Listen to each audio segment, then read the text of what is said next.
all who come to this happy place, welcome. What is it about Disney that makes us happy? Is it the magical whistle as your ticket is scanned at the main gate? Is it the seafaring smell of pirate water? Or is it charting a course to a land where you may never grow up? Whether it's singing a familiar song, watching a movie, or riding your favorite attraction for the 100th time, Disney undeniably has a way to warm our hearts, believe in magic, and bring joy into our lives. This is Main Gate Magic, a podcast where we break down and discuss the infectious happiness, delight, and thrill of all things Disney. And beyond!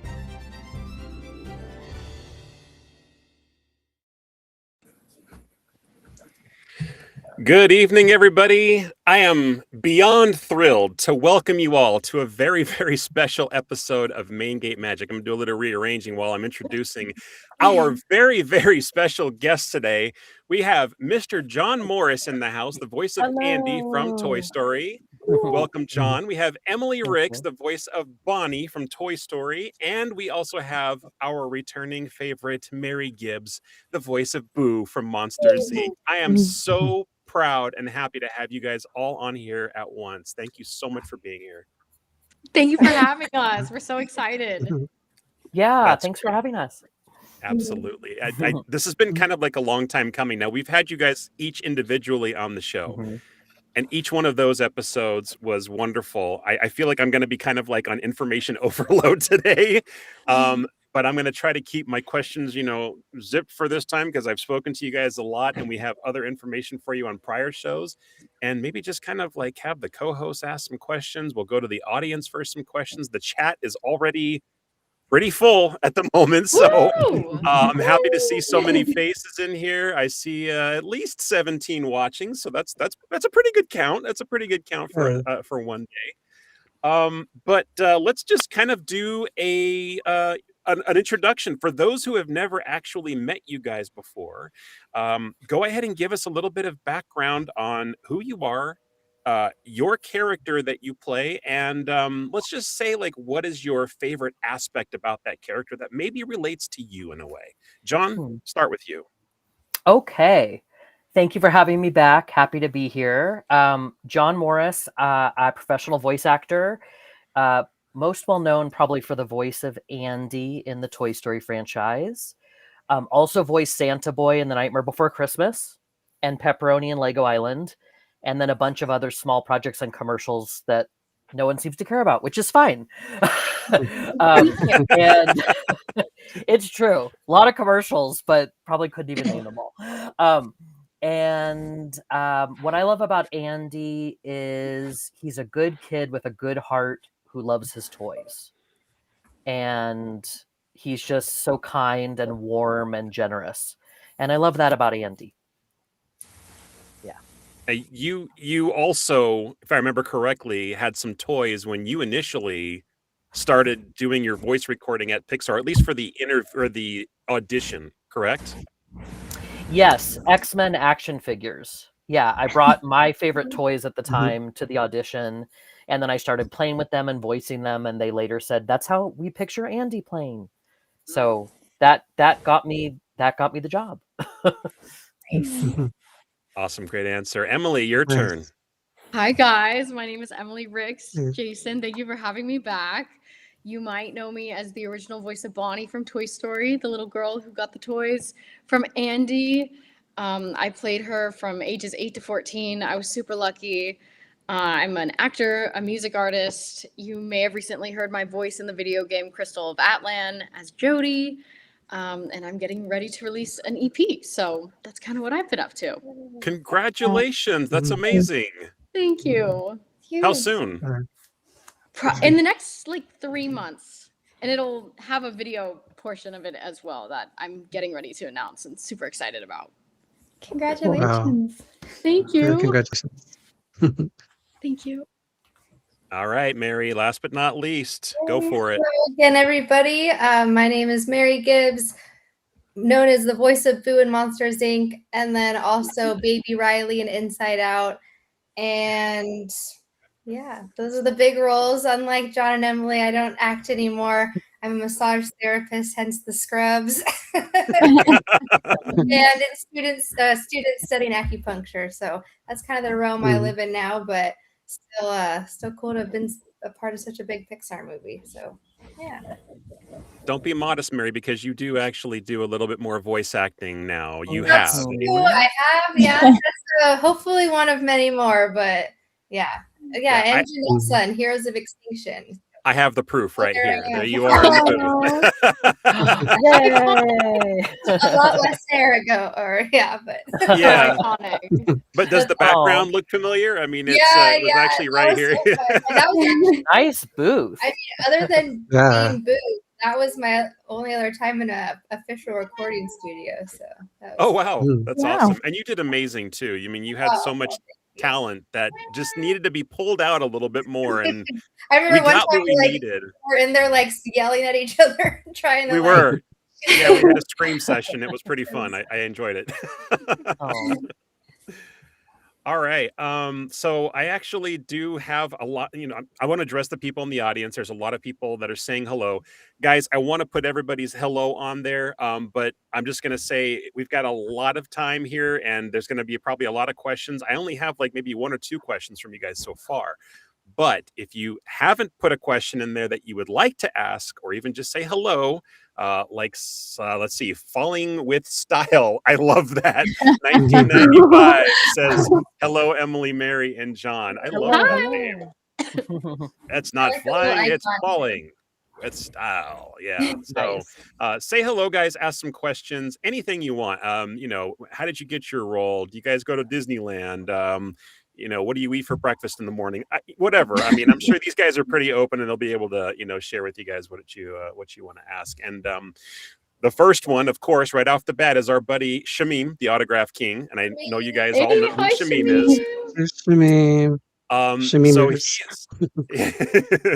he is asking, hi, everyone. My questions I have is for Emily. This one's for Emily off the bat here. What was your favorite part of Toy Story 3 premiere? And same for Mary. And what was your favorite part of the Monsters, Inc. premiere? So, Emily, we'll start. What you remember of the premiere? I think it's a little bit of a two-parter. So I've said it before in interviews, but I had no idea that Bonnie got the toys at the end of the movie. So being at the premiere, watching the movie in the El Capitan Theater was an absolute pinch me moment. I grew up watching Andy with the toys, and to learn my character got the toys was, it left me speechless. And then kind of to second that feeling, I hadn't met John yet when I saw the movie. We didn't work together in person. So I remember exiting, having seen the film, kind of going to the after party, and I got to meet John, and that was such a pinch me moment too, because we both had just watched this scene unfold, and it was just like the coolest moment of my life. Mary, the premiere of Monsters, Inc. I know you've told this story before, but I love it. So I was only 5. So what I do remember is a few memories. The first is just signing autographs for my first time. I do remember that, like just learning how to write my name. I remember the red carpet was actually solely print, so blue with purple spots. And I think the story that you're referring to, Jason, is when I was there, I was just overwhelmed. There were so many people and cameras and lights, and I just wasn't used to any of that. And Billy Crystal, the voice of Mike Wazowski, of course, he recognized it, that I was like all freaked out. So he pulled me to the side, like kind of away from everyone, and just kind of talked me through it. And was like, look, we got this. I'll pick you up. We'll do this together. And that's what he did. He just picked me up and carried me down the red carpet. And so that was just a cool moment to have. I don't remember the specifics of that, but my mom tells me that story all the time. But yeah, I do remember actually signing that autograph. That took me like 5 minutes. Adorable.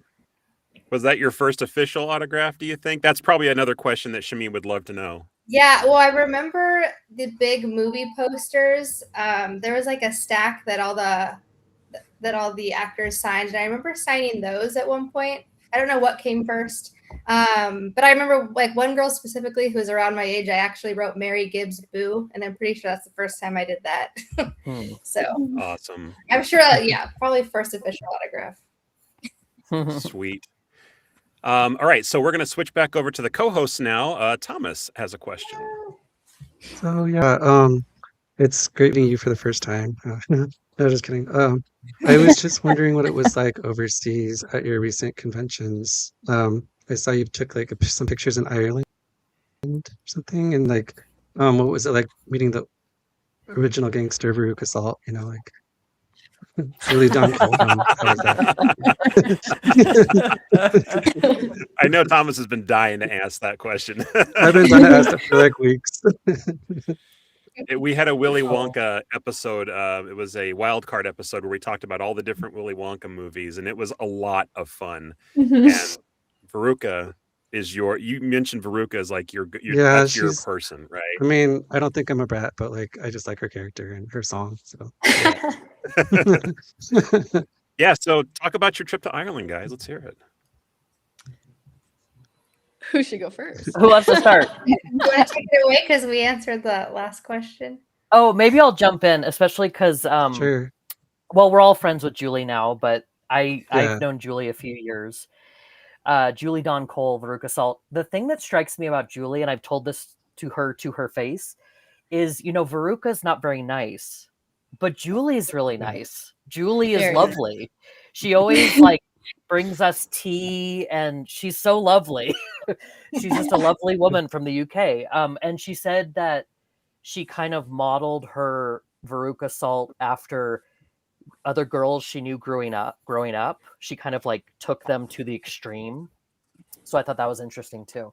But we had a blast with her and at Galway Comic-Con, and a blast with each other. We got to explore Galway, which is a lovely place, and some time in Dublin too, which was so fun. And yeah, we had just a blast. It was very surreal, and I think we were a little jet lagged at the beginning, but then then we had a really good time. Nice. You guys did a couple of videos. Oh, pardon me, Thomas. Go ahead. Oh no, I think I saw you and Emily, maybe Mary too, but like going in like green fields and like making videos. I don't know if that was like in Ireland or... Might have been Scotland. I mean, we did do a lot of videos. Oh, that's true. Yeah, I think that was I wasn't Scotland. sure where that was. Yeah, the castle Scotland. ruins in Scotland. Actually, that castle. Well, Emily, do you want to share the significance of that castle with? I feel like you're the castle. I feel like you know more than me. We went to this amazing castle called, was it Dunar or Balmoral? It was maybe both. Well, both of those. I was thinking of Dunatar or Dunatar. I know we can't say it because that's the castle that Brave was based off of. Mm. Oh, cool. And so, okay. So like the Pixar animators went there to be inspired for Brave. So then that was why we were like, we have to go. Yeah. And it was very cool. It was beautiful. Yeah. And weren't you guys joking about, hey, John, is that your house back there? Why, yes, it is my house. Emily is so good with those TikToks. So yeah, we were talking it up. Yeah. I love coming up with TikToks for John's account. Like people love his page so much, and I feel like I get to play social media manager, and it's so fun. I love it. It was fun. It was fun getting to see that like birth, because I was with you guys at Disney, and then like the TikTok started happening, like especially in the store with we filmed John's first TikTok there, and it went viral, and I was like, yes, I was a good social media manager. Success. Nice. And sometimes people look at us like, what are you doing? But we just keep doing it. You must. I feel like that happens a lot on social media nowadays, especially when you see those videos of people filming other people doing TikToks, and they're like, find this person for me. My comment is always, why didn't you just walk up after they're done and say hello and find out what their username is? People just do not have that kind of social interaction face to face anymore. They'd rather just have the rest of the social media trolls find it for them. Yeah. The other person needs that virality as well, because their page then takes off like, find this person for me, and they're like, we totally will. Exactly. Oh yeah, I've seen that. Exactly. Unk has a question. Unk66 Umu It says, "What's the coolest thing you have from your movie?" I don't know if that means maybe a memory or something physical that you guys have taken away from it. If you guys have anything physical that you can take from the movie or that you have a souvenir of. I think the first Fire thing that I away. thought of is like those movie posters I said that everyone signed. Of course, it's at my mom's house right now. I need to get it at my house, but it's like the full life-size movie poster with all the autographs. I think that's one of my prized possessions from that time for sure. Yeah. Love it. John and Emily, anything from you guys? I was lucky enough to get one Bonnie doll from Pixar. I don't know if that's considered like from the movie, but she talks and she has my voice in it, which was like really, really crazy. She's actually like she's staring at me right now. She's like right over there. Oh, that is so special. John, now I know you've got tons of little merchandise things that you bring to your table. Yes. Yeah. I love all the merch. And so so the Andy Funko stands out. The Andy Metacom doll, the Andy Beast Kingdom doll, which are actually kind of hard to get your hands on. I just have like one of each, but they're super hard to find. The Funko's not so much, but the Metacom and the Beast Kingdom. And then also things from Pixar over time and things from the studio store that are just special and unique to Pixar, you know. Oh, was that Mary? Oh, I said the Pixar ball, John. Always. Yes. Oh, absolutely. Pixar ball. Yeah, always bring that everywhere. That's the good luck charm. You can kind of see it in some of my pictures in the back here. Oh, nice. Yeah. Yeah, and actually it's funny. When I don't have the ball, people are like, "Aren't you going to hold the ball?" It's kind of become like a thing. They're like, "Where's the ball?" I'm like, "Okay, yeah, I have the ball. Don't worry." Okay. I'm flashing back to Bolt. You guys have seen Bolt from Disney? Yeah. You know Rhino, the hamster? And yes. When they're about ready to go on the road trip, he's like, "I'll get my ball." John, don't forget your ball. Basically, yeah. That's where we're at. Yeah. I have it with me here in the mountains somewhere. Yeah. Yeah, it was a Disney animated movie, 3D, and it was about a little girl and her dog named Bolt, who was an action star, basically. Yeah. But Bolt thought he was a real superhero dog and didn't realize he's just an ordinary dog playing a superhero dog, and thinks his owner gets kidnapped and goes on an adventure. It's really cute. It's such a good movie. I was thinking Bob Peterson was the voice actor, but he was Doug in Up, not Bolt. Oh, okay. Oh, right. Yeah, John Travolta plays Bolt, and Miley Cyrus is the girl. Miley Cyrus does Penny. Okay. Yeah. Yeah. We just watched the first episode ever of Full House last night. Oh, you're kidding! I watched them all when I was little, but anyway, shout out John Travolta. Going retro. That's John Stamos. Oh yeah, that's John Stamos' Uncle Jesse. Yeah. Oh. I know. Well, shout out John Stamos. I was gonna say John Travolta's in Full House. That's cool. John Stamos is a big Disney guy, though. Joey, he's really good at cartoon voices and voiceover in that show. It's like so entertaining. Yeah, he is. Yeah. Love Joey. And John Stamos has gained some fame with his clips lately because I want to say he did a promotion for the Muppets Rock and Roller Coaster recently. Oh, that's cool. He did. Yeah, he's a big Disney guy. Big time Disney guy. All right, Ryan, you got a question? Go for it. So it's very random. It has nothing to do with anything other than we were talking about how hot it is generally. And the way that I try to beat the heat out here is with some frozen sweet treats. So I was wondering, what's your guys' favorite type of ice cream? Or if you don't like ice cream, just your favorite kind of sweet treat? I like that question. Yeah. Emily, what was the name of that ice cream place we went to? Whoa. Oh my gosh, what was it? There were Murphy's. That was it. It was just a really well-known ice cream place in Ireland that had a really good sea salt ice cream, right? Was that right? What yeah, it was like so good. That was really good. I like the ones that are like not as sweet. Like there's this, I live in Marin County in the Bay Area, and there's this similar kind of style like boutique ice cream place called Scoop and they make this really good like lavender honey ice cream. Ooh, Oh my Yum. god. That sounds really interesting. That sounds Yeah, it's lovely. Does, yeah. I think like the little like more obscure flavors. Other than that, like cookie dough is like the go-to. If I had to pick like a classic. standard. Okay, Emily and John, how are you going to beat a flavor that has lavender in it? no idea. Top that. Lately, growing up, I loved Otter Pops. That was like my favorite summer treat. Oh, Loved right, Otter right. Pops. Now I've been buying this ice cream at the grocery store called Ice Cream for Bears, which is like this very kind of like minimal ingredient ice cream that I really like. But I feel like Otter Pops is maybe a more fun answer, so we'll go with that. John. Oh, wait, actually, follow-up question to the Otter Pops. I Okay. have to ask because that was my go-to frozen treat when I was a kid. And this is going back to the 70s, folks. What was your favorite flavor? Did you say it? Oh, the light blue one, always. The light blue one. Always, Was yes. Always. Isaac, I think they had names, right? They had names. Oh, they Isaac the did? Otter, I think. Yeah. Oh, I didn't even know that. I need to. Yeah. Oh, they had to names? get better at my. Yeah, at least the knowledge. ones when I was young, they had names for every single and they were interesting. a very long, slender otter drawn on the package, and it actually did have their name at the bottom I of didn't know every that. flavor. Aw.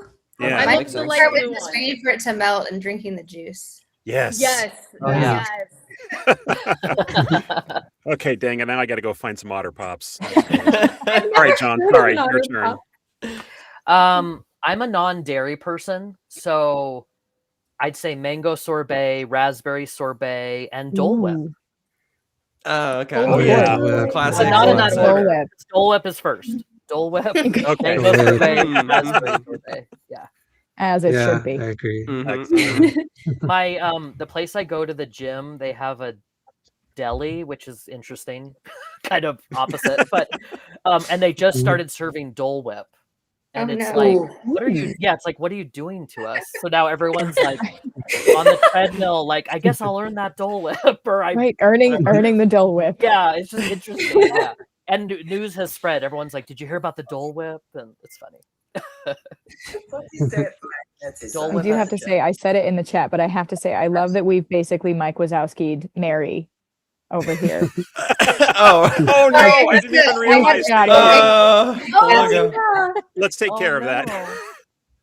It was funny that it happened to be Mary. Yeah, but you want to know something funny? When I was designing the thumbnail for this particular episode, Boo was in the middle as well. And unfortunately, the text covered most of Boo's image. And that's exactly what I was thinking of. I'm like, oh my God, I was on a YouTube thumbnail. You did it. Yeah, sorry about that, Mary. I got the logo off of your No, face. sorry, I wasn't. Oh no, I kind of liked it. Sorry, I had Oh. to. Oh. Like my glasses in the background, so I had. He said, "Turn your cameras on," so I had to turn my camera on. Oh, So yeah. Anyway, Oh, I no. can watch these later. They're recorded. But Okay. Okay, lots of questions from the audience, and then we got I'm gonna actually do two from the audience, then we're gonna switch to Leia, who will have a question after that, because we've got more questions in the audience than here. So let's see. Well, actually, let's get to Brandon first. He actually just wanted to say, hi, John. It's Brandon. Good to see you again. Thank you for our last interview, dude. It was Aw. great talking to you. Oh, nice to see you too, Brandon. I recognize your handle. Brandon's a regular on the show. He likes to watch. Yeah. So yeah, and he's always calling everybody dudes. I love that. It's like his Nice. okay, and let's see. Laura Des Lourdes. Vargas. Lourdes Vargas. Lourdes. Okay. All right. You know this person? Yes, I know her very well. All right. She's Awesome. We know Is her. asking what have you done together lately? Now I know we talked about Ireland, we talked about Scotland, but that was probably a couple of months ago? Ireland maybe was like a longer? month ago? Not that long. A month Ireland ago. was like a month Yeah. ago. A month Yeah. ago. I feel like that's So- the last time we hung out. Okay. Mhm. Nothing else since. Do you have anything else Oh. coming up where you guys are going to be together? Well, John and I did we did a convention. We did NostalgiaCon in Anaheim, but Mary wasn't there, so we like deeply Yeah. missed her. Yeah. We saw Toy Story 5, which we loved. Mm. That was super fun. Mhm. In Ireland, we went to a place called Flight Club and we played darts, which was really yeah. cool. So we had a little dart battle. Oh, neat. What else have we done, Is guys? there one coming up that we're gonna do together? Is it the Florida or Texas one? Bell County? Oh, we're gonna Yeah. see each other like. Well, yeah, we're gonna Bell County, It's and then we're next gonna see month, each other but- like next week or something like that. Yeah, Emily's coming up to the Bay Area. We're gonna hang out. Well, And then you our came out. next con is Bell County. Yeah, first weekend in August. And you guys actually came out, I think, since then to the was San Antonio before that or after? Before. That was before. It was before. Because we had a quick little meetup at a local mall Ah. and got to hang out with you guys. That's awesome. There's That the place ball. was a trip. There's the ball. That's right. I mean, And this was amazing because they actually had their own. It's okay. This is the second floor of a mall. It's hard to see because they got the background there, but on either side of that background is a cordon, and they had their own little security letting people in and out of going to see them, talk to them, get their autographs done, and all that kind of stuff. It was like I was like, wow, I'm impressed. These guys have some high level stuff going on for this old abandoned mall where they just seem to have a bunch of just different vendors and stuff. It was almost like, think of like a farmer's market, but indoors at an old mall. It was really neat. Nice. A lot of and fun. also, next year, that promoter wants to do a bigger Pixar event. So, oh, really? Shout out Boo- Sarah. Yeah, shout out Sarah. So, Boo, Bonnie, Andy, Miguel, and Nemo, and maybe the Very aliens cool. too. So she wants to do like a big Pigeon, Jeff Pixar, Pigeon, yeah. big Pixar palooza. Yeah. Yep. Yep. Well, I I mean, love if that. they're going to be here, I will be there. Absolutely. Yeah. Yeah. Got to get them on the Same. show. I've met Jeff before, Jeff Pigeon, and I know, John, you and I were talking about trying to get some of these guys on here before as well. And I'm going to keep trying, going to keep getting them. Let's see. Okay, we did 2 in the comments. Leia, you're up. What's your question? Ooh, okay. So my question for you guys, because like Jason, a few of us are in voiceover, and it just is such a magical thought of just to ask, what is it like in a Disney sound booth? And like, are there more than like 1 or 2 people directing you? Just a little sneak peek into how it is in the booth at Disney. Yeah. I guess I'll go first if that's cool. Yeah. Jump right in. So I don't know if it was the same way for John and Mary, but for Toy Story 3, we recorded like these pretty big sound stages. So they're like pretty massive, almost the size of like a movie theater, but without the seats. Like Wow. giant rooms, but with like the coolest mics and everything, like right in the middle. For me, I recorded with Leon Critch. He directed all of Toy Story 3, and he was the only director for that movie. I did work with other directors for the video games and some of the short films, but usually for the films, it's just like one-on-one. You're not working with other actors or actresses, which is interesting. I kind of wish we did. That'd be really cool. But yeah, it's a little bit surreal. Like you're in this big room, yet somehow it's engineered in a way where the sound is just like it doesn't travel very far. It's really kind of remarkable. So yeah, that was what it was like for the films. I would not have pictured that. Like that, I always pictured in Disney it would be a small little booth, and yeah, that's so cool. Love that. John. So I mostly recorded at Pixar, and they have, I'd say, kind of like a medium-sized recording space. The really cool thing about that space is there's this famous red wall right outside the recording booth and studio, and that's where they have all the voice actors sign their names and date them, including the 3 of us are on there. And so that's like this very special sort of like famous red wall behind the scenes. That's very cool.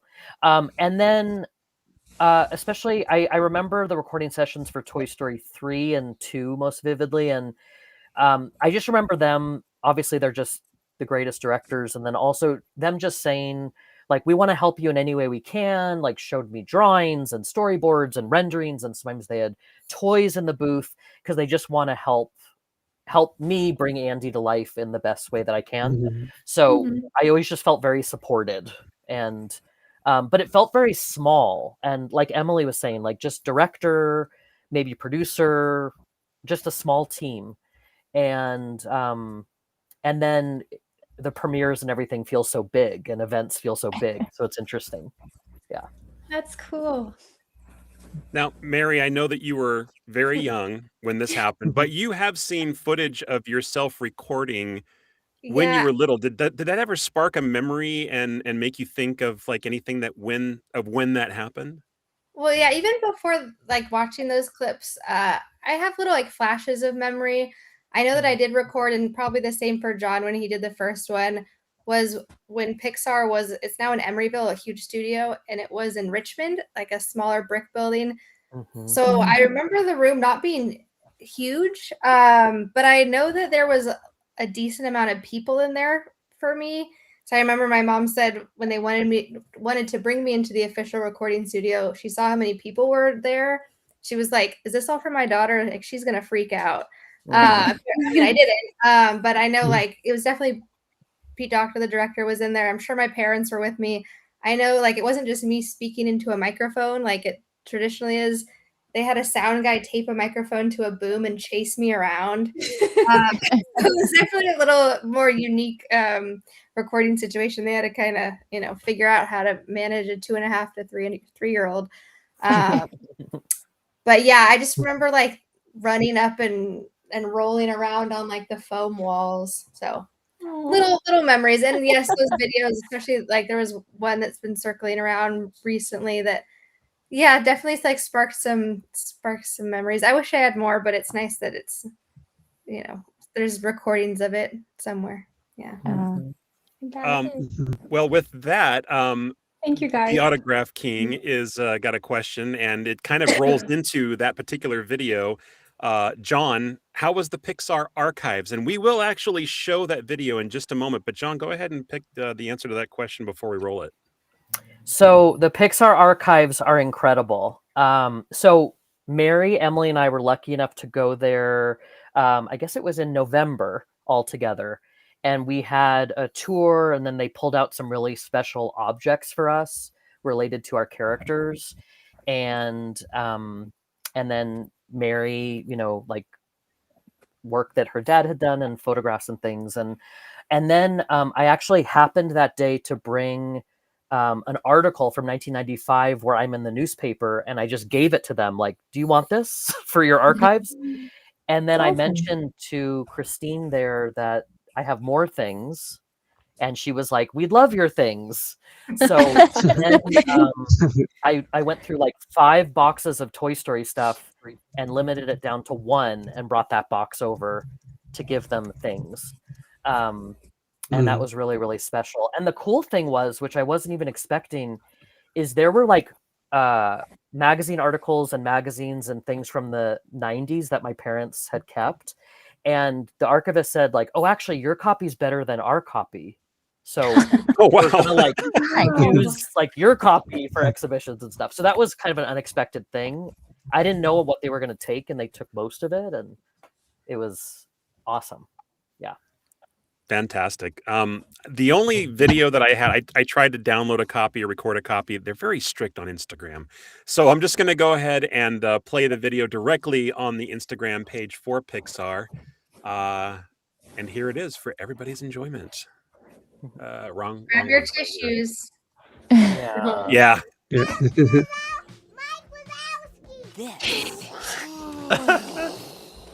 is Buzz Lightyear. The ghosts are getting away. Woody, stop them. I got one of my dad's storyboards.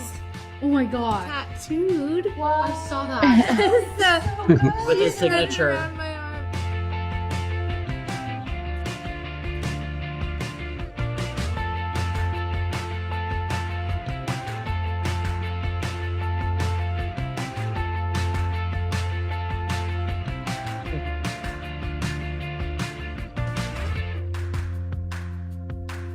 I took this photo of your dad. Remember that song we were singing?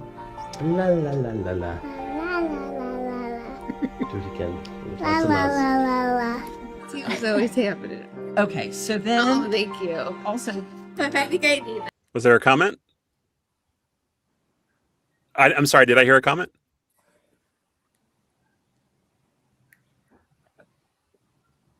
Okay, let me just continue. Uh-oh, what happened? So sorry. I apologize, guys. I don't know what happened. I can't make you all go through that again. I'm sorry.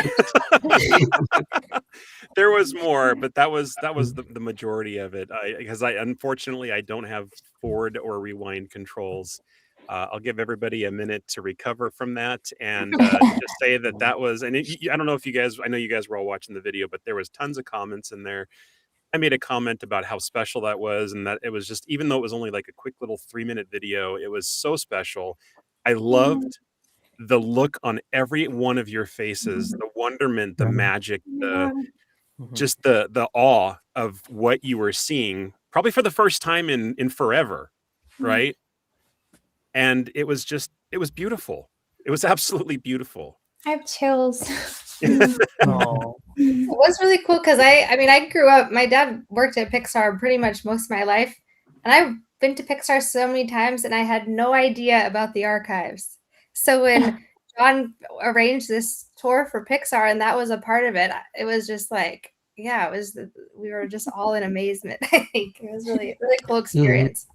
It was so surreal. I had never been to Pixar up in Emeryville because I had only recorded in LA at Walt Disney Studios, and it was just so surreal and special. And shout out to Chris, Jeanette, and Christine. They made our day, and John, because he put it all together. Well, nice. Pixar.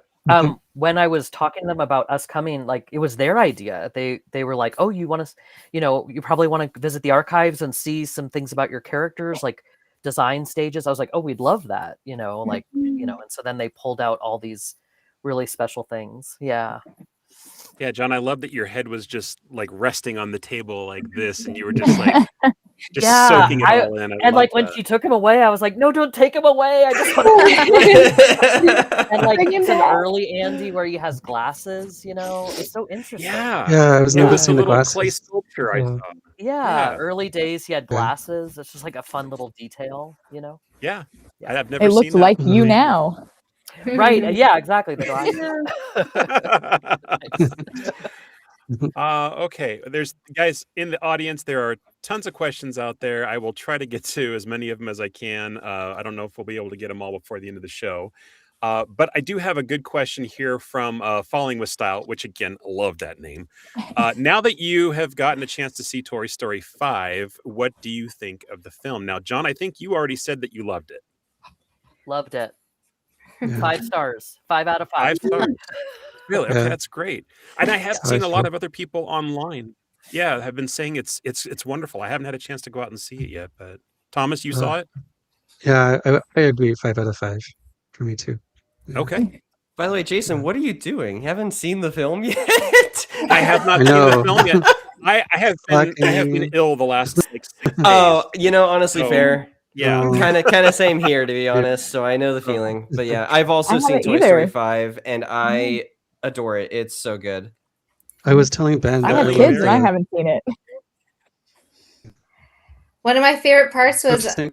I got the Pixar ball popcorn bucket. Mm. But it came with a little Buzz, like a kind of like good quality little Buzz figurine with a pin and a cup. So I was like all decked out going to the movie theater. Anyway, I thought it was like 5 out of 5 too. That was relevant. I like how Jessie So was like relevant. prominent. Yes. Yeah. I don't like how Emily isn't Bonnie. Oh, right. I mean, I have to shout out like Scarlett. She did such a good job. I mean, it was just like so beautiful to watch, and I thought it was very timely. I loved that Bonnie was still kept younger, so they could really get into just how hard that age can be for so many girls, guys. I mean, that's I feel like when bullying kind of starts, and so I feel like it made so much sense for her to be kind of like. I think she's like 9 or 10 years old. Like that made so much sense, and it was really like apropos. Her and Blaze, I love that friendship coming together. That I felt like an inner part of my. I feel like that. I don't know. That felt like healing for my inner child. That was so cool. It was just a beautiful film too. Oh my god, I loved it. And then John and I, we love the pig. What's its name? Ham? Jimmy Dean. Jimmy Dean, the new pig. Oh, there's a new pig. Right. Wait. No spoilers. That's right. Knock the headphones off so you can't hear anything. I haven't seen it either. I know. Also, I mean, no spoilers, but it's been out for 3 weeks, so It's on us. You should have priority before this show, Jason. I may or may not already have the Jimmy Dean Funko and plushie. Oh wow. May or may not. Yeah. I mean, actually, That makes total sense. Like he's He's turning actually right over around. here. Speaking of Yeah. So cute. Wow. That's really cute. Because he's Yeah. just the best. He's just the best. He's the best. He's the best. Well, He's the since we're best. on the topic of plushies and little, fun little toys and plushies and stuff like that, but Brandon says, Emily, do you have your very own Forky? Oh, you know what I do? Somebody made one for me and gave it to me at a Aw. convention not that long ago, and it's so cute. It goes with me. It's currently in my little travel bag that I bring to every convention, and I like set it off. Cute. And Forky's You just bring so trash. funny. I know. I just love that Forky just has this calling to like go back to the trash can. Like I think it's so funny. It's like he's possessed by that. It's so hilarious. He's so funny. So I feel like to me, he saved Toy Story 4. For me, he was the highlight. How of can the you not movie. love Forky? I just did an event with the Bakersfield Animal Shelter, and sometimes I'll go there and name dogs after Bonnie's toys or characters from Toy Story to help them get adopted. And I named one of the dogs Forky, and he got adopted. And so I thought that was really cute. That's awesome. Good job. It was so great. And Lourdes says that you were also in an episode of House, which kind of jumping the Disney rails here, A little but bit, yeah. Lourdes. I used to watch that show all the time. So who did you get to work with on that show?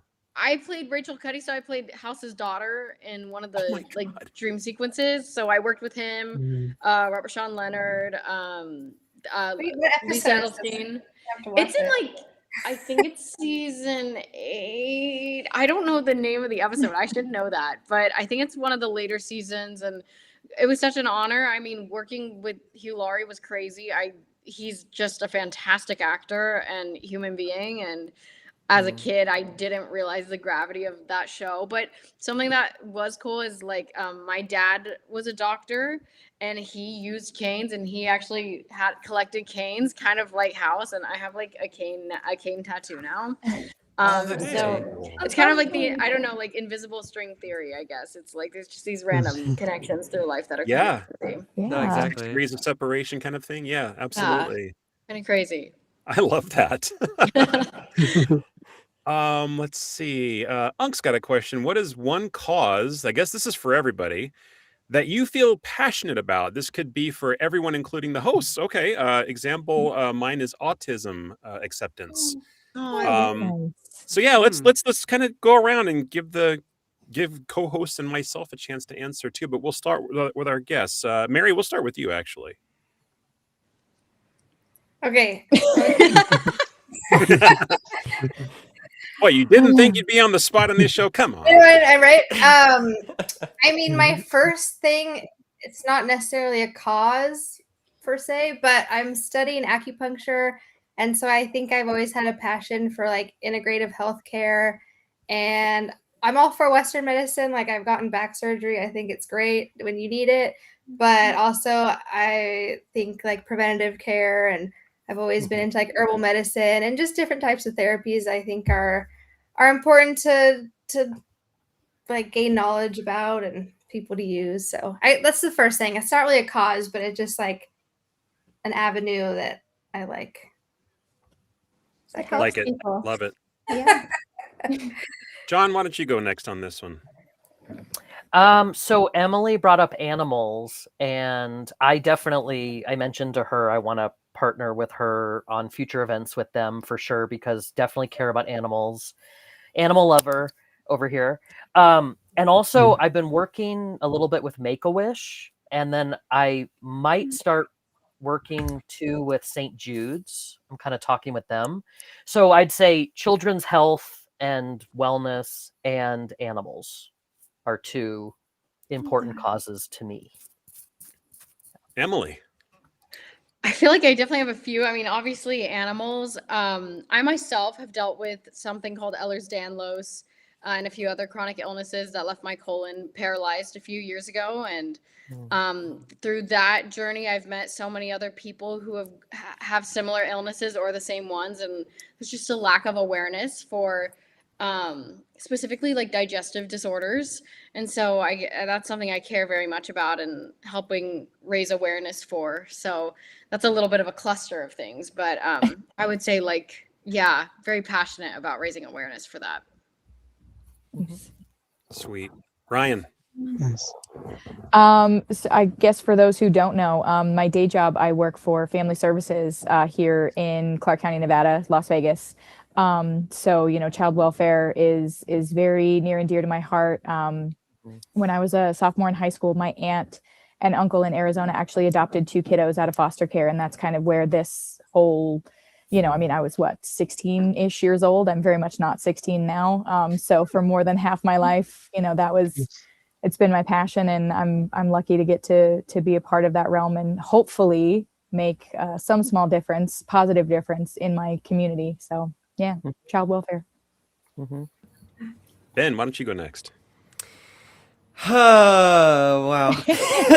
I mean, like everything that everyone said so far is like, that is all so substantial and so impactful for sure. I agree with all those. One that's near to me, especially in current events with where I am, was we had. So one of my previous jobs was working at the library. So I was in the library system, like being able to help a bunch of people who came in with whatever library needs they needed. And we had this vote in Baton Rouge, or like this election in Baton Rouge recently, where, the library system was, and a bunch of other public works projects were starting to, or, they were struggling with funding. And so like there was a vote in the election, like, oh, save the libraries, save the parks, save all these like local public services, basically. So it's definitely, the library system is very near to my heart, and I went out and voted yes for the library and all that stuff. And they won. So now we're good. We're back on track, which is awesome. Just smaller, just public service stuff like that. That's or services, whatever. That's very dear to me, especially with current events, like I said. So, Thomas. All that time to think, but I was like, everyone's taking. You can share. I'm an animal lover and like rescuing foster animals, foster dogs. And I'm also a brain cancer survivor. So I was misdiagnosed when I was 8, and because of the misdiagnosis, it left me blind in my left eye when it was a brain tumor. And so I almost died, to be honest. I'm not trying to bring anyone down, but just I almost died, but then just like wanting more knowledge about that, and then like because I'm still blind, I'm waiting for like science to catch up and create artificial optic nerves so I can see again. So I guess just something along those lines. And I'm also pro guacamole. So guacamole, we can get guacamole for like no extra fee would be great, but that's a different conversation. Everybody, please give to your local guacamole center. Guacamole center. But yeah. Oh my gosh. Do you make it yourself, Thomas? I do all the little tricks on TikTok. Yeah. If Emily made a guacamole thing, I'd probably watch that too. So. All right, Leia, what's your cause? Yeah, this one has been really, really close to my heart for about a decade. It's a YouTube channel run by a guy named Chris and Alyssa. It's called SBSK, and they travel all around the world, and they talk to children all the way to adults to anybody who has any physical or mental disadvantage that makes it hard for them. And he just educates people through treating them like equals, that their voice is just as important. And he just shows people through his actions that everybody deserves to be treated equally with love and compassion. And that show just, it has my complete heart. Like, that's my goal in life, is to help that foundation, because I can't say enough about SBSK. Yeah. Thank you, Leia. Mine, I so much has been covered already, but I mean, I'm actually kind of in the same boat with Thomas. Anything cancer related, honestly. If I see something that's related to cancer research or funding or research, anything like that, because my mother passed away from stage 4 glioblastoma in her head, so she had a tumor as well, but unfortunately she did not make it. And it's aggressive. It comes on so quick. And if there's any sort of technology that can catch up to save people in this world, that's one that I really hope does.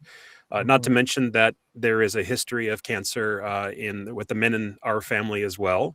My father and even myself, I had a little tumor on my little skin cancer on my forehead, and I get myself checked every year. So I guess with all of that in mind, and for those who are listening and watching, don't mess around with your health. Get checked out. And if you happen to believe in any of these causes, don't be shy to even just donate even a small amount of money, because they always say a little bit goes a long way. And these are all really, really important things for everybody, not just like as a whole, but like if you just listen to an individual story, it becomes more focused and centered, and you might actually feel something different about it. So great question. Thank you all for the answer on that. That is excellent. So Thomas, I'm going to do one more question from the audience, and then I'll get to you next. Sure. Because I've still got a lot of them pinned here. There's a lot of great questions.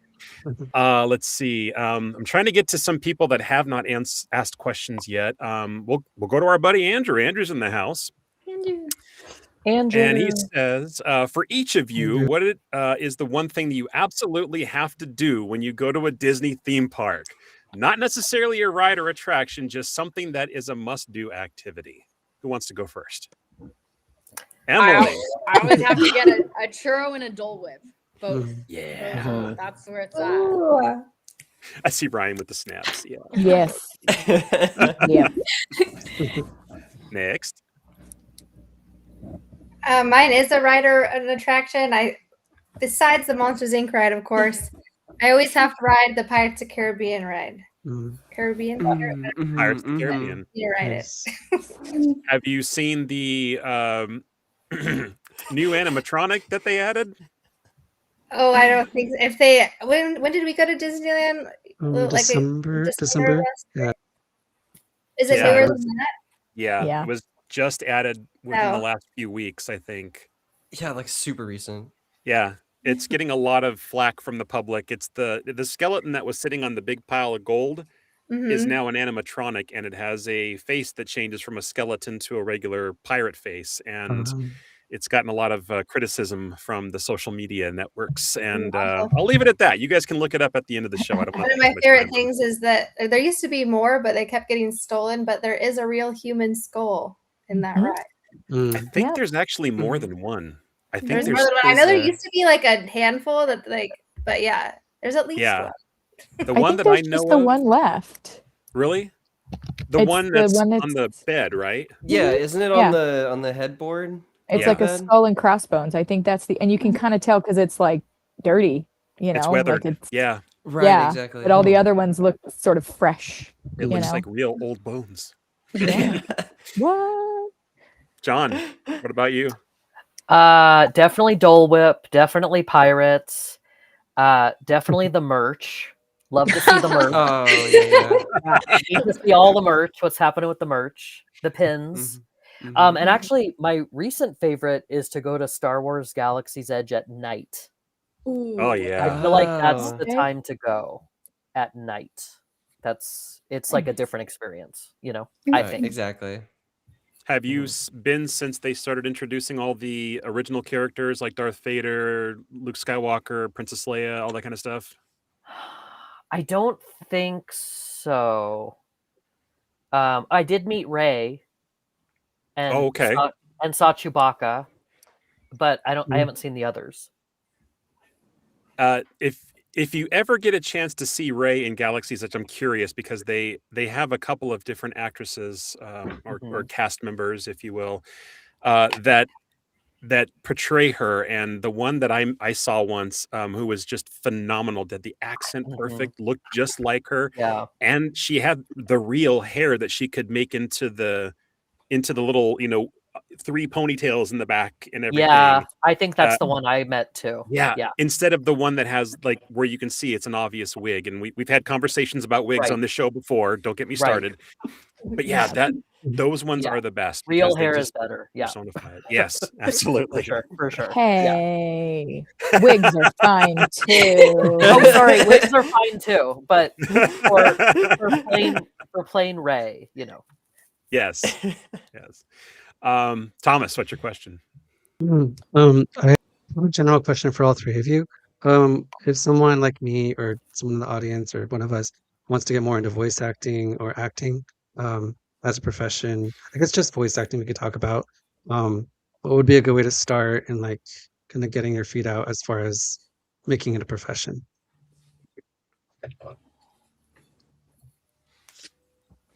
I always, anytime somebody asks me this at a convention, I always say, like, I was living in a really small town called Ojai, California. When I started acting, I was doing local community theater, and somebody happened to be in the audience. Her name was Janine, and she brought me into the industry, and I got Toy Story as an audition. So I just always say, like, there's no opportunity that's too small. Do workshops, theater, like anything you can be a part of, like go after it. I feel like a lot of times we kind of have this idea that the industry is this like far away place that's really hard to get to, but I feel like everybody's always like a stone's throw from every opportunity in the world. So I just take advantage of anything that's in front of you. Nothing is small. Like art is art, and any type of acting is wonderful to do. Thank you. Love that. Yeah, I always recommend folks checking out classes and workshops. A few great places are Voice One in San Francisco, Voice Tracks West in Southern California. They both offer in-person and online, so that's not a barrier if you're somewhere else. And also, they're offering more and more classes and workshops with talent agents and casting directors, which I think is really valuable because obviously to make those connections with those folks, but also those folks are going to be honest with you and you'll kind of hear directly from them. And it's important to hear from agents and casting directors, even though it can be hard to hear sometimes. They'll just be like, this is what I'm hearing. This is what I recommend. So definitely classes, workshops. Yeah. Thank you. Mary, did you want to have a stab at that question? Well, first, I want to bring attention to the comment you just highlighted. I Okay. had no idea. My name was in the credits for Toy Story 2 under production babies because my dad was on the film when I was born. So John and I have. There you go. Yes, sir. I'm kind of throwing tidbits in there every once in a while because I know I'm not going to be able to get to everybody's questions today. So, but thank you. I have less advice like that from personal experience, just because it was just right meeting at the right time for my dad, and for me. But things I've gathered from doing Comic-Cons for about 10 years is, one thing, like Emily said, it's like no opportunity is too small. People get discovered in like random places, but also like persistence. If you really want it, just go for it. One of the actors I met who was in Bring It On, and he was one of the Power Rangers, he said before he got started, he went to 950 auditions and was told no. Back to back 950 times, and then that 951st time was a yes, and now he's an actor. So it's like, if you really want it, gotta be persistent, gotta get used to being told no, but to be told yes one day possibly. So that's all I got. I appreciate that. The next audition or callback could be your big job, your next big job. Yeah, I know. That's awesome. Thank you. That's awesome. Advice. Okay, we got a question from let's see. I think Kobe is the next guy in the house. He says these iconic roles must play a significant role in your social lives. I enjoy creating mini edits with voiceovers. How did you land each part? Beginning with Emily, John, and then Mary. Since we were just talking about auditioning and stuff like that, might as well just go ahead and roll into how you guys got yours. Yeah.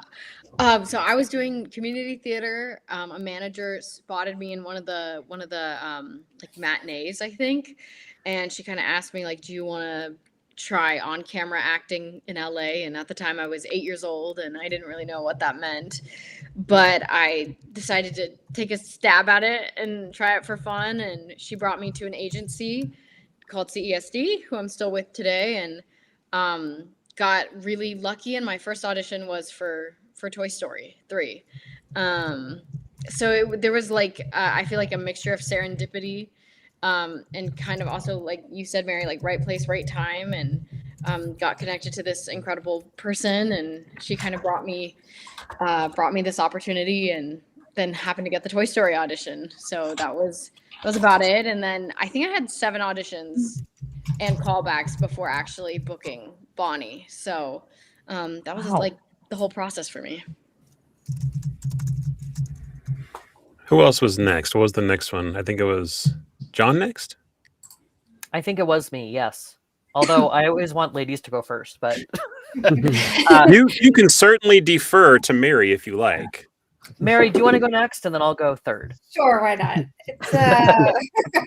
What's your audition process as a 2-year-old? I didn't have to audition. There was no plans to get me into acting. Like I mentioned, my dad was a storyboard artist for over 30 years. Started at Disney with Pocahontas and then went over to Pixar. And storyboard artists are like the really early stages of the movie. And so this was like at least, I don't know how long before, but at least a year or two before they even were thinking about actors. They just needed a little girl to draw and just to sketch as reference. And so I would be brought in, and my mom put my hair in pigtails. So all the early sketches of Boo were her in pigtails, which is why eventually they were animated. But then whenever the time was where they were thinking about actually getting a voice actress, most of the times they have adults do kids' voices just so they could direct them, or at least, a little older. But they just wanted to see how it worked. Again, it was a lot smaller of a studio, and they just brought me in. I went to preschool with the director's son, so I think like there was some familiarity there, and I was always going to work with my dad. So I think that played in my favor. But again, my mom saw the whole crew of people for me and was like, my daughter is going to freak out. And apparently I walked in like I owned the place, her words. And so it was just right meeting at right time when they needed a little girl. And then it was just very serendipitous luck of the draw of them being like, oh, let's use a real 2-year-old, So thank you to the creativity of Pixar for thinking that they could pull that off. And yeah, there I was. That's great. I love that because idea. You kind of like live vicariously through the stories of your mom, and I love that you just kind of like repeat it because I know it's something that she's said 1,000 times, and it's engraved in your head now. So I love that you are just kind of like passing it along to all the fans. Yeah. Speaking of fans of Disney, I've got one more question, and then we're gonna switch over to Leia, who has one. Oh, I need to know how John got his role. Did I skip you, John? Oh, that's right, because you deferred to Mary. That's okay. I sort of told it at the beginning. That's okay. I sort of told it at the beginning, but I'll just say. So I started acting when I was 6 years old in San Francisco. I took a workshop called Judy Berlin's Kids on Camera, and I'm actually still in touch with Judy, who helped start everything. And so I took that acting workshop, and I just loved it. I just like absolutely loved it. Still do love acting. And I was lucky enough to get an agent, and then I started doing on-camera commercials. And then Andy was my first voiceover audition. And as I said, I brought my X-Men action figures and started to play with them, and was totally immersed and literally forgot they were there. And they were like, okay, that's great. Because I was just like in total play mode. And then they said, that's Andy, as we see at the beginning, in total play mode. And he's a great play kid. I mean, he's such an imagination. Did you have the same kind of imagination? I know you said you brought toys to the audition and everything, but what was your imagination like growing up? Was it just as imaginative as Andy, or more, less? I'd probably say about the same. I didn't draw my own. He drew his own like set pieces. Out of cardboard boxes. Yeah, which I never did, although that's brilliant. But I would create a whole world in my room, and I would play for hours with like either I'd play like with a sibling or like a friend or solo. And so Legos, Ninja Turtles, X-Men action figures, blocks, all the things. So when they talked about how much Andy loves to play, I just kind of tapped into that. I was like, I love to play. I get it. And I love in Toy Story 5 how Jesse talks about like Blaze can play, Bonnie loves to play. I loved how they brought that back. Because obviously that's there from the beginning. Yeah. Mm-hmm. Okay. I think we're done, right? I can go to the next question now. Yes. I'm good. Okay. I'm not going to screw it up. Okay, good. All right, cool. Let me double check. Okay, we're good. Okay, so the next question comes from Lynn Russell, and Lynn wants to know, do you guys ever go to D23 events? I think it says DS20. It says DS23, but I'm pretty sure it meant D23. I think she meant D23, yeah. Yeah. Well, I think this is the first year that 2 out of 3 of us are going to be at D23.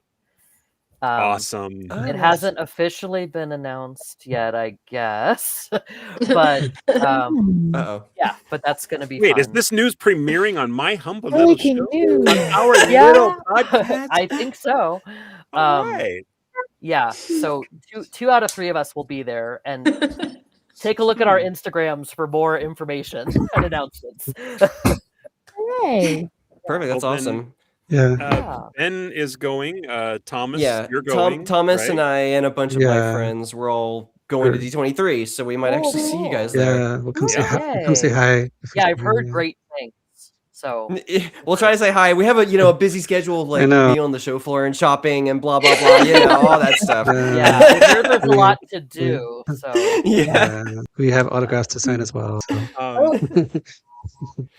Of course. Right. Can you guys hear it? Oh.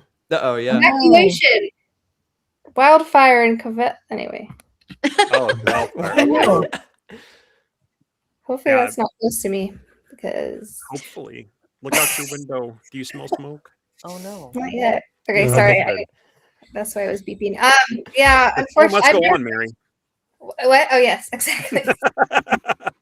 I've never been to D23. I've heard good things. I will be in Florida at Animate Florida during this upcoming D23, unfortunately. But if you're in Florida, go see Mary in Florida. Yeah, if you're in Florida, go see Jeff. Yeah, there you go. We'll be there. But hopefully one day I could go to D23. Oh, Darren Brace says, I'm a fan of you, Mary. Oh, thank you, Darren. Oh. All right, cool. Sheesh. Well, do we have any other questions on here? Let's see. Mary, remember you as the voice of baby Kiara from The Lion King. Yeah. Did they use Boo for that too? IMBD claims that I was the voice in a couple of things that I cannot confirm or deny. Oh my goodness. IMDb says a couple of things. At one point it said a baby in Mulan 2, and I think it was like Lion King 1.5. Oh, wow. I know my dad was working at Pixar, and Disney had not yet bought Pixar. If I was, which I'm not claiming, it was like some laughs or cries that they had to pull. But I don't know. It might just be something that sounded similar, possibly, maybe. It could have been.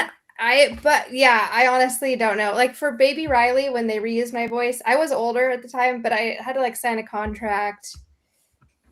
Unless my parents signed a contract for that. I don't know. I don't know if IMBD would have just pulled that information out of thin air, but I can't believe everything off the internet. That is true. I really don't know. 100%. I really have no idea. I could be in those movies. I could not. But the only ones I fully claim are Monsters, Inc. and Inside Out. And Kingdom Hearts 3. Oh, hey, Oh, there yeah, you true. go. Yeah. Oh, Peak the Kingdom Hearts shirts. Anyway, moving on. Let's see. Now, Brandon has an interesting question for Emily and Mary. Are you thinking about being on Cameo? I don't know if that's on Cameo or maybe doing a Cameo appearance. Well, I know You mean- Cameo is like the app. Is that an app? Yeah. All right, I'm old. You're gonna have to explain. I think people could like pay you to make a little like shout out video essentially. Oh. And I remember when I first started doing Comic Cons, my managers told me to get on Cameo. And I don't know why I never did. I maybe just thought, oh, because I don't sound like Boo, it's not going to be a good video. I don't know, but every once in a while, I'm like, I should be on Cameo, but I've yet to. But yeah. I think you would make a killing. Is that something you can actually get paid for? You can't. That's awesome. Yeah. It's like a good little extra income that I've just thrown away the last 10 years. So It's not too late. You could get on tonight. All right, everyone, out for me on Cameo. Stay tuned. Well, let me ask this though: for those who actually do know the app, is it something that is primarily for people who have done movies, TV, stuff like that to do, or can anybody go on there and say, "Hey, I've got a voice. I can do this stuff for you too"? I think it's usually famous people like Jan from The Office. She's done some that I've seen. I was gonna say, I feel like I saw a bunch of celebrities on Cameo. Yeah. I think that's primarily what it's for. I don't know though. Okay, so I can do it then. I'm a celebrity, right? Probably Here, I'm a celebrity in my own mind. Yeah. The Island Boys are. Huh? Do you know who the Island Boys are? I do not. It's like some musician. It's like Okay. two brothers, I think. I don't know, but there's some TikTok videos and people would put like troll cameos, like say this to my sister. I don't even know. Go look up Island Boys I like get ya. cameos and Yeah, I'm looking at the app, and there are like different sections, like actors, reality TV, athletes, comedians, musicians, creators. Oh, okay. Oh, I'm So a those are comedian. the Yeah. I'm a those are the comedian. I can 6 do that. buckets. Yeah. I'm a bucket comedian too. Oh, it's perfect. you're a creator, comedian, actor. You know. Yeah. Yeah, you're a creator and a comedian. Yeah, sure. Thanks, John. I say. It was funny in my head when I said it, but when you say it, it almost sounds insulting. Why is that? And you're an actor. Wait a minute. All the things. Yeah, it is fun because I've been on it for a few years, and it's fun because it's always different. You're like, happy graduation, happy birthday, happy job promotion. It's always different, and it's just a fun way to kind of connect with folks, and yeah, I recommend it. Excellent. All right. Well, we're getting close to our time limit here before I think Mary turns into a pumpkin and needs to go. I want to be cognizant. I want to be aware of the time that she has here. So does anybody have any final questions? Or actually, you know what? Let's give the guests a chance to ask a question. Do you want to ask anything of us, or is there any final statement that you'd like to make, a promotion that you want to talk about? I know we've talked about upcoming events already, but maybe even other projects you might be working on. Emily, I know you've got your music. Anything. Go. Somebody in the chat, the username was like Falling in Style 1995. That's actually a guy named Brian who created a show called Inanimate Insanity, and I'm going to be playing a character in that soon, and Mary might as well. Yeah, we were talking about. You have to look up Inanimate Insanity, and it's like different inanimate objects, and I'm going to be playing a door potentially.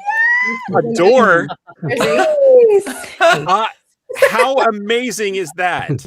It's But yeah, Emily wrote a whole song for an episode, so we're psyched about this show, and I don't know if Brian is still in the chat, but we love Inanimate Insanity. It's on YouTube, so oh my gosh, the show. Tara Strong talked about that. She Oh my god, promoted yeah. Oh, did she really? it's cool because they've been making them since middle school, and then like progressively gotten more advanced as the years go on. But they've been out for a long time. It looks so good. Wow. Mary, I have to ask you, was that role or that character written specifically for you, or did it just happen to be there and he's like, I know her, she needs to be the door? Yeah, well, Emily connected us because she was like, oh, I'm going to be in this show. Are you interested? And so I had a Zoom meeting because I told him, I was like, I don't really do voices. I was like, whatever it is, like, here's the voice, That's what I got. So we were just kind of like spitballing different ideas of like what it could be.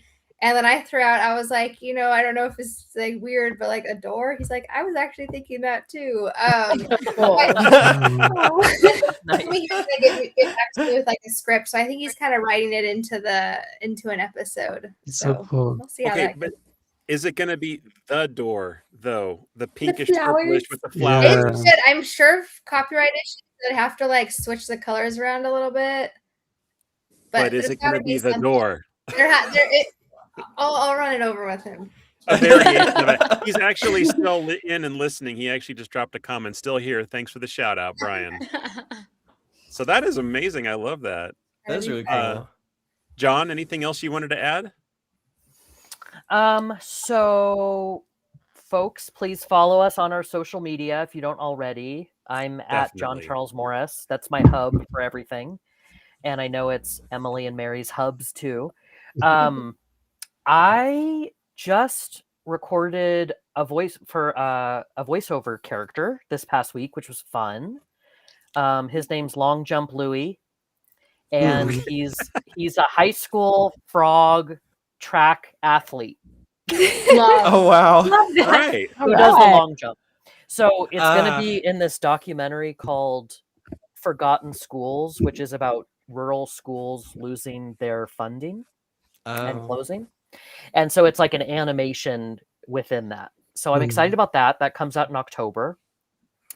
And then I recently did something on camera with Angry Goose Games called The Shop.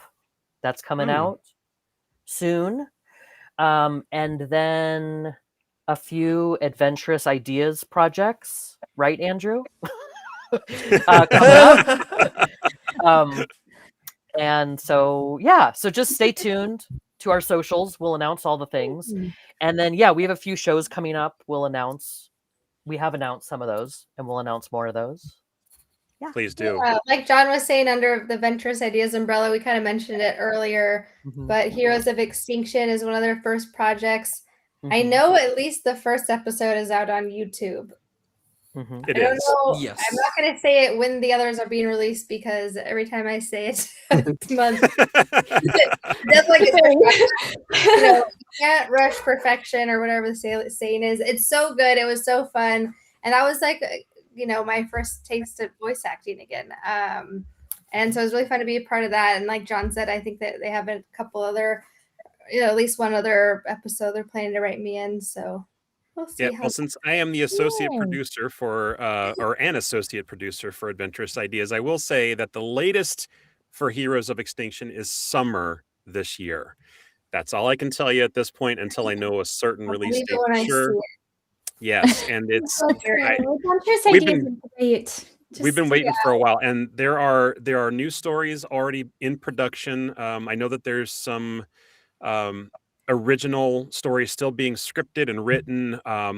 We just recently finished the only one story called The Getaway with Jim Meskimen, who did the voice of every single character in the story, which was incredible. If you guys get a chance to go to adventurousIdeas.com and download the episode. It's not very expensive. You get a lot of extra bonus features, including behind the scenes, an interview with Jim, with Jerry, myself, and Andrew, of course.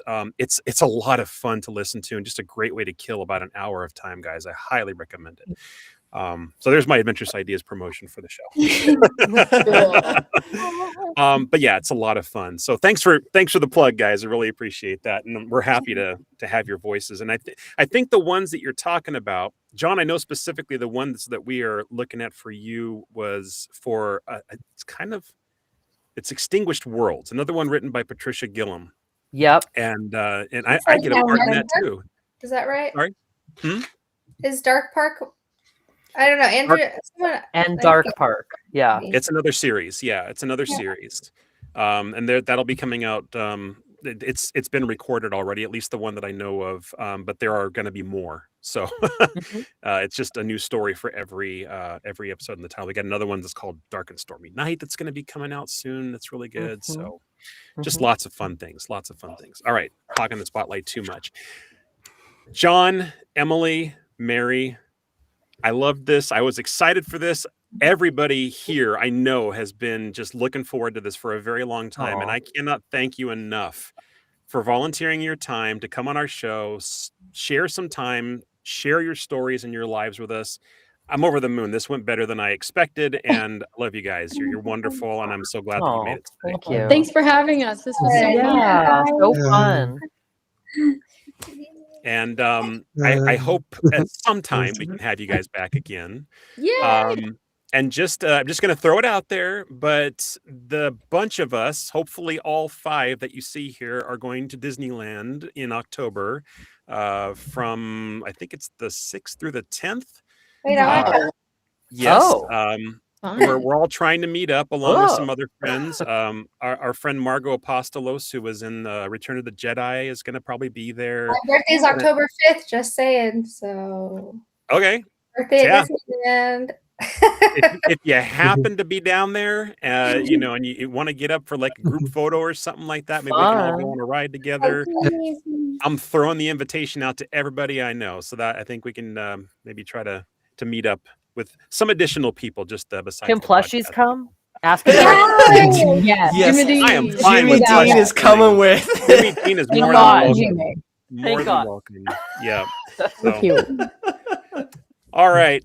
Thank you, my friends, for being on the show. Thank you to our audience members. Thank you to all of our co-hosts for such amazing engagement, for great storytelling.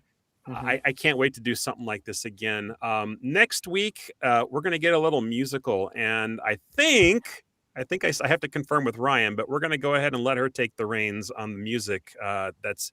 It's just the singable music from Disney, the stuff that just you have to sing along with. So we're gonna exercise the muscles and get our voices in good tune, and probably embarrass ourselves with some music next Tuesday. I hope you guys can join for that. Stay tuned for future episodes. I'm looking for, now there is still quite a lot of people watching. Now, if you guys haven't done it, here is your homework. If you're watching, I'm looking at you. If you're watching this and you're whether it's live or it's recorded, whatever, please don't just watch, subscribe and click the bell icon. Make sure that you're notified of future episodes. We record every Tuesday night at 6 p.m. Pacific. That's 6 p.m. Disneyland time. You never want to miss an episode. We always have so much great fun here. We have such great stories. We do trivia. We talk about movies, songs, obviously, and of course, our wonderful celebrity panel. Thanks again, guys. Appreciate you all. Everybody have a wonderful week, and see you next Tuesday. Bye. Take care, everybody. Bye. Bye-bye. Thank you for tuning in to another fun-filled episode of Main Gate Magic. We hope you enjoyed the show. It's been our pleasure bringing a little Disney magic into your life. Please remain seated while the show comes to a complete stop, keeping your hands, arms, feet, and legs inside the podcast at all times. For more information about upcoming episodes, please make sure to follow, like, and subscribe on Instagram, Facebook, TikTok, and YouTube. You are now free to exit the show. Please watch your step, and be sure to tune in next week for more Main Gate Magic. Bye-bye.